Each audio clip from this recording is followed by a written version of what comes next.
जन जागृति साक्षरता अभियान में आपका स्वागत है। में प्रोग्राम किस प्रकार बनाया जाता है। यहाँ यदि आप लेफ्ट हैंड साइड पे देखें तो हमने यहाँ पे एक प्रोसेस दिया है जिसके द्वारा C++ का प्रोग्राम बनाया जाता है। सबसे पहले स्टेप में हमें एक सोर्स कोड तैयार करना पड़ता है। जिस प्रोग्राम को हमने बनाना है उसका सोर्स कोड हम यहाँ टाइप करते हैं। देखिए उदाहरण के तौर पे हमने यहाँ पे एक सोर्स कोड लिया है जिसमें हम हेलो फ्रेंड्स प्रिंट करवाना चाहते हैं। include iostream.h, void main, hello friends इत्यादि ये कोडिंग हमारे पास यहाँ शामिल है। इस कोडिंग को हम आने वाले चैप्टर में समझेंगे। उसके पश्चात यहाँ पे जो हम सोर्स कोड बनाते हैं उसको कंपाइल किया जाता है। कंपाइलिंग के पश्चात लिंकिंग का स्टेप रहता है और फिर हमारे पास फाइनल प्रोग्राम अवेलेबल हो जाता है। अर्थात सोर्स कोड से लेकर फाइनल प्रोग्राम तक बीच में हमारे दो स्टेप रहते हैं। सबसे पहले कंपाइलिंग और फिर लिंकिंग। अब हम इसको अच्छी तरह से समझते हैं। देखिए सोर्स कोड जो सबसे पहला स्टेप रहता है उसको हम टाइप करते हैं अपने प्रोग्राम के रिक्वायरमेंट के अकॉर्डिंग। इसके लिए हम एक फाइल बनाते हैं जिसमें अपना कोड टाइप कर देते हैं और फिर फाइल को सेव कर दिया जाता है। फाइल को सेव करते समय ये बहुत ध्यान देना जरूरी है कि आपकी फाइल की जो एक्सटेंशन है वो .cpp हो, अर्थात C++ हो। जैसे मेरे पास यहाँ myfile.cpp के नाम से एक फाइल बनाई है। मान लीजिए इस फाइल को मैं myfile.cpp के नाम से सेव कर देता हूँ। उसके पश्चात प्रोसेस रहता है कंपाइलिंग का। कंपाइलर का मुख्य कार्य यहाँ कंपाइलिंग करना होता है जिसमें वो सोर्स कोड को बाइनरी कोड्स में कन्वर्ट करता है और यदि सोर्स कोड में अर्थात हमारे द्वारा की गई इस कोडिंग में किसी प्रकार का एरर है तो उसे डिटेक्ट करता है, उसे प्रोग्रामर को बताता है और फिर प्रोग्रामर उसको ठीक करता है और उसके पश्चात फिर सोर्स कोड को बाइनरी कोड्स में कन्वर्ट किया जाता है। इस प्रकार कंपाइलर का काम सोर्स कोड को बाइनरी कोड में कन्वर्ट करना है। इसके लिए कंपाइलर की तरफ से ऑब्जेक्ट फाइल्स बनाई जाती हैं। ऑब्जेक्ट फाइल्स जो रहती हैं उनका नाम कुछ इस प्रकार रहता है myfile.obj, क्योंकि हमारी फाइल का नाम myfile.cpp है तो इस करके जब इसको कंपाइल किया जाएगा उसके पश्चात ऑब्जेक्ट फाइल में इसका नाम रखा जाएगा myfile.obj, अर्थात ऑब्जेक्ट फाइल। विंडोज में रखा जाता है ये नाम और यदि आप लाइनक्स या यूनिक्स में काम कर रहे हैं तो वहां पे myfile.o के नाम से फाइल उपलब्ध हो जाती है। ऑब्जेक्ट फाइल्स को बनाने के पश्चात अगला कार्य लिंकर का रहता है जिसमें लिंकिंग का कार्य किया जाता है। इसमें ये जो ऑब्जेक्ट फाइल्स बनाई गई हैं इनको कंबाइन करना और साथ ही लाइब्रेरी जो हमारे पास इंक्लूड की गई हैं उनके मॉड्यूल्स को भी एक यूनिट में बांधना, उनको भी कंबाइन करना और उसके पश्चात इन सबको मिलाकर एक सिंगल फाइल तैयार करना जिसका नाम रहता है myfile.exe। क्योंकि हमारी फाइल का नाम myfile.cpp है तो यहाँ पे फाइनल फाइल जो exe फाइल है, एग्जीक्यूटेबल फाइल है, उसका नाम myfile.exe है और यहाँ आउटपुट में हमारे पास myfile.exe अवेलेबल हो जाती है। जब भी हम myfile.exe पे डबल क्लिक करते हैं तो वो सारा कार्य होता है जो हमने यहाँ सोर्स कोड में डिफाइन किया है। मान लीजिए हमने दो नंबर्स को जोड़ने का कार्य किया है तो जब भी myfile.exe पे क्लिक किया जाएगा, जब भी myfile.exe को ओपन किया जाएगा तो इसमें वही नंबर्स को जोड़ने वाला कार्य किया जाता है। इस प्रकार एक सोर्स कोड से लेकर myfile.exe बनने तक C++ के प्रोग्राम की प्रक्रिया रहती है और इस प्रकार से हम C++ का प्रोग्राम बना सकते हैं। इसका अर्थ ये हुआ कि सबसे पहले हमारे पास सोर्स फाइल अवेलेबल होनी चाहिए। हमें सबसे पहले वो फाइल बनानी है जिसमें हम सोर्स कोड तैयार करेंगे और जिसके आधार पर प्रोग्राम बनाया जाएगा। परंतु सोर्स फाइल को बनाने के लिए हमें कुछ चीजों की आवश्यकता है, उनकी जानकारी लेते हैं। सबसे पहले ये जानना कि हम सोर्स फाइल में क्या क्या प्रयोग कर सकते हैं वो इस नीचे दी गई लिस्ट से देख सकते हैं। सबसे पहले हम जानकारी लेते हैं लेटर्स की। हम अपनी सोर्स फाइल में किसी भी प्रकार का कोई भी लेटर प्रयोग कर सकते हैं जिसमें कैपिटल और स्मॉल लेटर्स दोनों का प्रयोग किया जा सकता है।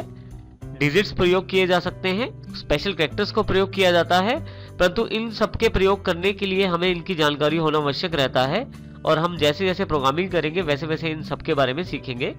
और सोर्स फाइल बनाने के लिए ये सभी चीजें हमारा कैरेक्टर सेट कहलाती हैं जिसमें लेटर्स, डिजिट्स और स्पेशल कैरेक्टर्स शामिल रहते हैं और इनका अपना अपना योगदान रहता है सोर्स फाइल बनाने में। इनको हमें याद रखने की आवश्यकता नहीं है, जैसे जैसे हम प्रोग्रामिंग सीखेंगे साथ साथ हमें इनकी जानकारी भी अवेलेबल हो जाएगी। सोर्स फाइल बनाने के लिए दूसरा सबसे इंपॉर्टेंट पार्ट रहता है वेरिएबल्स। यदि आप कोई डेटा स्टोर करना चाहते हैं प्रोग्राम में तो आपको वेरिएबल्स की आवश्यकता रहती है। वेरिएबल्स का मुख्य कार्य आपके डेटा को मेमोरी में स्टोर करना होता है और वेरिएबल्स मेमोरी सेल को रिप्रेजेंट करते हैं, इसलिए इन्हें मेमोरी आइडेंटिफायर भी कहा जाता है। जैसे उदाहरण के तौर पे हमने मेमोरी सेल्स में देखे यहाँ 10, 20, 30 A और 10.86 स्टोर किया है, परंतु ये मेमोरी सेल्स में स्टोर है सारी वैल्यूज। हर एक सेल के लिए हमने एक नाम यहाँ रखा है। जैसे 10 जिस सेल में स्टोर है, देखिए इस सेल में जो 10 स्टोर है उसका नाम हमने रखा है x। इसी तरह से 20 जहां स्टोर है उसका नाम रखा है y। और इस प्रकार हमने यहाँ पे दो वेरिएबल बनाए हैं, एक x है जिसमें 10 स्टोर किया गया है, एक y है जिसमें 20 स्टोर किया गया है। अब इस प्रकार हम ये कह सकते हैं कि x इस मेमोरी लोकेशन का नाम है और y इस मेमोरी लोकेशन का नाम है। यहाँ ये भी ध्यान देना जरूरी है कि आप इसकी वैल्यू को कभी भी बदल सकते हैं और जितनी बार चाहे उतनी बार बदल सकते हैं। इसी प्रकार से यहाँ z है जो, इसमें हमने x और y में स्टोर की गई वैल्यूज का टोटल शामिल किया है, अर्थात z equal to x plus y. C++ language प्रयोग करते समय ये ध्यान रखें कि जब भी हम कोई बड़ी स्टेटमेंट लिखें तो उसमें राइट हैंड साइड की स्टेटमेंट्स पहले एग्जीक्यूट होती हैं और फाइनली रिजल्ट आने पर उन्हें लेफ्ट हैंड साइड पे असाइन कर दिया जाता है। यहाँ पे x प्लस वाई का पहले टोटल किया जाएगा, जो टोटल अवेलेबल होगा उसे z में स्टोर किया जाएगा। यहाँ देखें हमारे पास p में अल्फाबेटिकल a स्टोर किया गया है जो कैपिटल लेटर है, और इसी तरह से q वेरिएबल में 10.86 को स्टोर किया गया है। तो इसका अर्थ ये हुआ कि हम अपनी कंप्यूटर की मेमोरी में डेटा स्टोर कर सकते हैं और स्टोर करने का माध्यम है वेरिएबल्स। वेरिएबल्स को इसीलिए मेमोरी आइडेंटिफायर भी कहते हैं, और हम सरल भाषा में ये कह सकते हैं वेरिएबल्स मेमोरी लोकेशंस के नाम होते हैं। जैसे इस मेमोरी लोकेशन का नाम x है। तो इस प्रकार हम वेरिएबल्स का प्रयोग करते हैं अपनी सोर्स फाइल बनाने में जब भी हमें डेटा स्टोर करना होता है। नेक्स्ट हमारे पास इंपॉर्टेंट पार्ट रहता है डेटा टाइप्स। हमें कंप्यूटर की मेमोरी में कुछ भी स्टोर करने से पहले ये जानकारी देना जरूरी रहता है कि हम किस प्रकार का डेटा मेमोरी में स्टोर करना चाहते हैं। इसकी जानकारी हम डेटा टाइप से देते हैं। डेटा टाइप से हम स्टोर किए जाने वाले डेटा का प्रकार बताते हैं।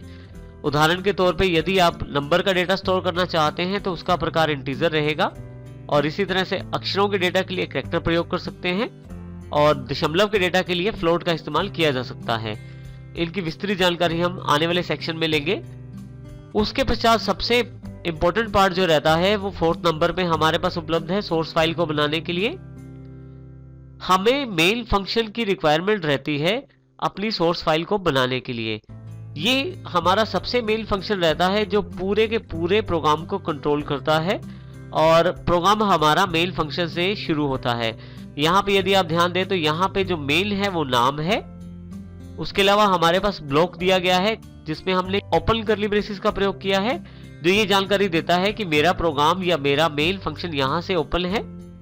उसके पश्चात यहाँ पे एंड किया गया है कर्ली ब्रेसेस के साथ, जिसमें एंडिंग कर्ली ब्रेसेस का प्रयोग किया गया है, और इसके बीच में हम स्टेटमेंट्स शामिल कर सकते हैं जो स्टेटमेंट्स हम सोर्स कोड में शामिल करना चाहते हैं। जिन स्टेटमेंट्स को मेन फंक्शन में शामिल किया जाता है उनको या उनके रेफरेंस को ही कंपाइलर बाइनरी कोड्स में कन्वर्ट करता है, और उनको और उनके रेफरेंसेस को ही कंपाइलर कंपाइल करता है।